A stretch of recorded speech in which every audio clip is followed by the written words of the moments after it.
Let's get something straight. Nobody is coming to save you. Not your parents, not your friends, not your partner, not society, not luck, not God showing up one day with a miracle just because you suffered enough. Nobody. And the sooner you stop pretending otherwise, the sooner your life actually begins. Because right now, whether you admit it or not, you're waiting. Waiting for motivation, waiting for confidence, waiting for someone to notice your potential, waiting for the right time, waiting for permission, waiting for life to get easier before you finally try. But here's the truth nobody wants to tell you. Life doesn't reward potential. It rewards execution, and potential that never turns into action. That's not tragic. That's irrelevant. You don't get points for being capable. You don't get sympathy for knowing you could do more. You don't get rewarded for understanding your problems. The world doesn't care what you meant to do. You wake up every day in the same body, with the same habits, the same fears, the same excuses, and you call it waiting for the right moment. But what you're really doing is hiding. Hiding from responsibility, hiding from failure, hiding from the discomfort of trying and not being special, hiding from the reality that no one is obligated to make your life better. Because deep down, you still believe someone will rescue you, that one day things will magically line up, that clarity will arrive fully formed, that confidence will appear out of nowhere, that someone will finally see you and say, "Don't worry, I've got you now." But that moment doesn't come, and it never will. Look around. People are struggling quietly everywhere. People with dreams just as real as yours. People who were once full of potential. People who also thought they had time. And now, they're tired. They're resentful. They're blaming the world for a life they never took control of. Not because they were stupid. Not because they were unlucky. But because they waited. They waited for motivation instead of building discipline. They waited for confidence instead of acting scared. They waited for approval instead of choosing themselves. And the world moved on without them, because the world always does. Here's the uncomfortable part. No one is coming because no one is supposed to. This is your responsibility. Your healing, your growth, your money problems, your wasted years, your unfulfilled potential, your future, all of it. You don't get to outsource that to anyone else. And the moment you truly accept that, not romantically, not motivationally, but factually, something changes. You stop waiting. You stop asking, "Why is this happening to me?" and start asking, "What am I going to do about it?" You stop romanticizing struggle and start respecting consistency. You stop consuming advice and start applying it badly, imperfectly, repeatedly. You stop treating your life like a rehearsal and realize this is the only performance you're getting. Because here's another truth. Nobody is watching you closely enough to save you,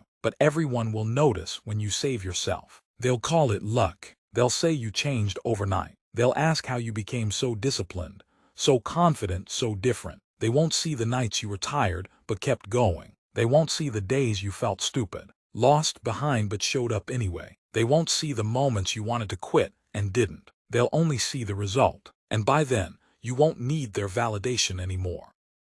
Let's talk about fear, because fear is the thing you keep negotiating with. You tell yourself, "I'll start when I'm ready. I'll start when I feel confident. I'll start when I know what I'm doing." But readiness is a lie. Confidence is a side effect, not a prerequisite. Clarity comes after action, not before it. And the people who are ahead of you, they didn't feel ready either. They were just willing to look stupid longer than you were. You don't lack time. You lack urgency. You don't lack talent. You lack follow-through. You don't lack opportunity. You lack the courage to commit to one path and accept the cost. Because every choice costs something. If you choose comfort, it costs you growth. If you choose distraction, it costs you direction. If you choose excuses, it costs you respect for yourself. And no one is going to stop you from wasting your life. That part is entirely optional. This is where the power is. Not in pretending everything is okay. Not in positive affirmations. Not in aesthetic routines. The power is in this realization. If no one is coming, then no one can stop you either. No one can take responsibility away from you. No one can control your effort. No one can do the work for you.